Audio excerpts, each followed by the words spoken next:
Donald Trump has a new target, the BRICS group of nations. It started off as a club of 4 developing nations, Brazil, Russia, India and China. Over the years, 5 more countries joined. South Africa, Ethiopia, Iran, Egypt and the UAE. So 9 members in total. The BRICS is often seen as an alternative to the G7, a sort of rival to the Western order, and Donald Trump doesn't like that. He's targeting a cornerstone of the BRICS agenda, de-dollarization.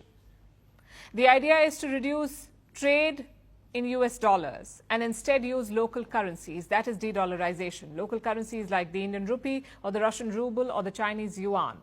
Donald Trump doesn't like that one bit. Listen to what he said on social media, and I'm quoting, "We require a commitment from these countries that they will neither create a new BRICS currency nor back any other currency to replace the mighty US dollar, or they will face 100% tariffs and should expect to say goodbye to selling into the wonderful US economy. They can find another sucker." A typical Trump threat. Adjectives plus high stakes plus Twitter post.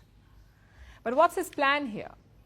Well, tariffs seem to be Trump's new favorite weapon, whether it's against Canada or against Mexico or against China, or now against the BRICS nations. Donald Trump says, promise to not abandon the US dollar. If not, he will impose a 100% tariff on BRICS goods. Suppose an Indian car is being imported into the US. The price of the car is $12,000. American importers will have to pay 100% of that as import duty. That means another $12,000. So the cost of that vehicle in America just doubled. That's how tariffs work. Now, how realistic is this threat by Donald Trump? Most of the BRICS nations have not reacted yet, but Russia has. They say such threats will accelerate the dollar's decline. If the United States use force, as they say, economic influence of some kind, to make other countries use the dollar, it will probably further strengthen the tendencies to use national currencies. Dollar is beginning to lose its attractiveness as a reserve currency for a number of countries. Trump's allies say it's all about leverage. He's not serious about the tariffs. He's using it to gain an upper hand in negotiations. They also point to the example of Canada. Last month, Trump threatened Canada with 25% tariffs. And what did Prime Minister Justin Trudeau do? He flew down to Florida and dined with Donald Trump. So his supporters say it's a winning strategy. Just 2 problems, though. 1, BRICS is not Canada. BRICS makes up 40% of the global population, more than 37% of the global GDP, and 23% of global trade. And their leaders are not like Justin Trudeau either. They don't respond well to threats, which brings us to the second problem. Trump's tariff logic is flawed. He seems to think that tariffs will not hurt American consumers. They will only hurt the exporting nations. Listen to his remarks on the campaign trail. Tariff nation, it's not going to be a cost to you, it's going to be a cost to another country. I'm not raising your taxes, I'm raising China and all of these countries in Asia and all over the world, including the European Union, by the way, which is one of the most egregious.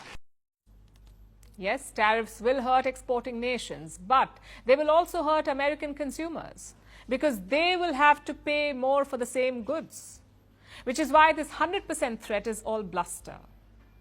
It's a very unlikely approach. Having said that, expect roadblocks to de-dollarization. Donald Trump will make it a lot harder than Joe Biden. So how can BRICS nations respond? For starters, there is no unity on this issue. Russia and China are aggressively pushing for de-dollarization. The other members are not. Like India. New Delhi's goal is to globalize the Indian rupee. It does not want to target the US dollar, and Foreign Minister S. Jaishankar has made that pretty clear. We have never actively targeted the dollar. That's not part of either our economic policy or our political or our strategic policy. Some others may have. The dollar makes up more than half of all trade invoices, plus 58% of forex reserves. The share is falling, but it's still quite high.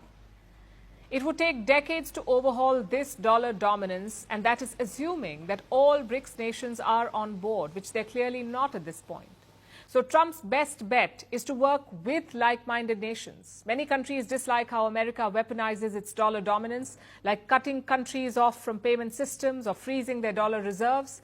That sort of stuff triggered the need for de-dollarization in the first place. Instead of correcting it, what does Donald Trump do?